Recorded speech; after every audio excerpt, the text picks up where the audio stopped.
व्यक्तिबाट पनि हामी पछि हट्न सक्दैनौँ। सवाली जवाफले जस्तो सुकै व्यक्तिले क्वेसन गरे पनि एन्सर दिन सकिन्छ।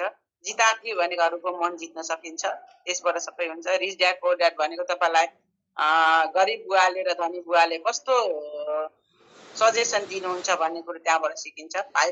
प्याराबल अफ द पाइपलाइन भन्नाले हजुरको चाहिँ कस्तो भने धारा घरमा एउटा पानीको धारा फिट गरेर पाइप बिछाउँदै गयौँ भने हामीलाई त्यो भइसकिसकेपछि भोलिको दिनमा हामीलाई रेगुलर पानी आइरहेको छ नि धारामा। त्यस्तै हो पनि हामीले एउटा पाइप बिछाउने काम गरौँ, हाम्रो फाउन्डेसन चाहिँ तयार गरौँ र भोलिको दिनमा हामीले डिउसिडी पुग्ने प्रयास गरौँ र निरन्तरता दिउँ र हामीलाई कहिले आउने कहिले नआउने, कहिले गर्ने कहिले नगर्ने, कहिले हुन्छ कहिले हुँदैन, त्यसलाई चाहिँ हामीले हटाउँ र कन्फिडेन्सको साथ हामीले काम गरौँ। अपलाइनको हात सपोर्ट पाइनेछ र हामी पनि हर सपोर्ट गर्नेछौँ र डाउनलाइनले आफू मात्रै हामी कमाउने होइन, मेन त डाउनलाइनलाई बनाउने हो।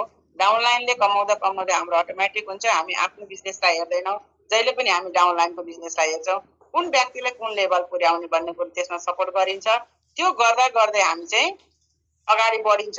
त्यसै कारणले सम्पूर्ण फ्रन्टलाइन डाउनलाइनलाई म यही सजेसन दिन चाहन्छु, प्रत्येक व्यक्तिले कन्टिन्यू गरौँ, सिएनसी गरौँ, सिस्टमलाई फलो गरौँ, अपलाइनको हात पक्रौँ, टिकिरहौँ। सबैभन्दा यहाँ जसले सिक्छ त्यो टिक्छ, जो टिक्छ त्यो व्यक्ति जित्छ। त्यसै कारणले हामीले यति सिस्टमलाई चाहिँ फलो गर्नुपर्छ।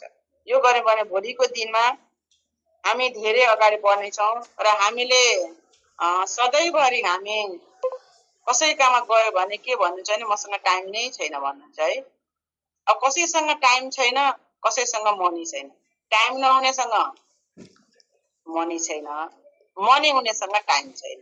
त्यसैले हामीले हेर्दै चाहिँ किन गर्ने भन्दाखेरि टाइम फ्रिडम, मनी फ्रिडम र हामी जुन पैसा कमाउने चक्करबाट यदि मुक्ति पाउने हो भने हामीले डाइरेक्ट सेलिङ र डिलिभरिङ गर्नै पर्छ।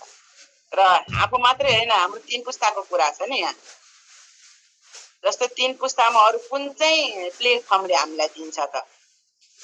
कुनै पनि काम सफल हुन र कुनै पनि काम तपाईँलाई यदि राम्रो छ भने, दिगो छ भने, टिकाउन सकिन्छ, टिक्न सकिन्छ भने, हाम्रो भविष्य बन्छ भने अब खट्नुपर्छ नि, अलिअलि मेहनत त गर्नुपर्छ।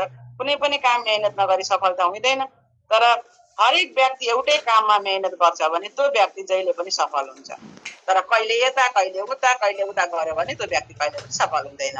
जहिले पनि हामीले निरन्तरता दिनुपर्छ, टिकिरहनुपर्छ, सिकिरहनुपर्छ र सिकाउनुपर्छ र अपलाइनको हात र एजुकेसन पनि हामीले लिँदै गयौँ भने हामीलाई कसैले पनि तपाईँलाई रोक्न सक्दैन। रोक्ने भनेको हाम्रै मन हो र हामीले जहिले पनि के गर्नुपर्छ भने सिक्ने प्रयास गर्नुपर्छ। र अब समय पनि लगभग सकिन लागेछ। 57 मिनेट 8 बजेर गइसकेछ। अब अरू कोही हुनुहुन्छ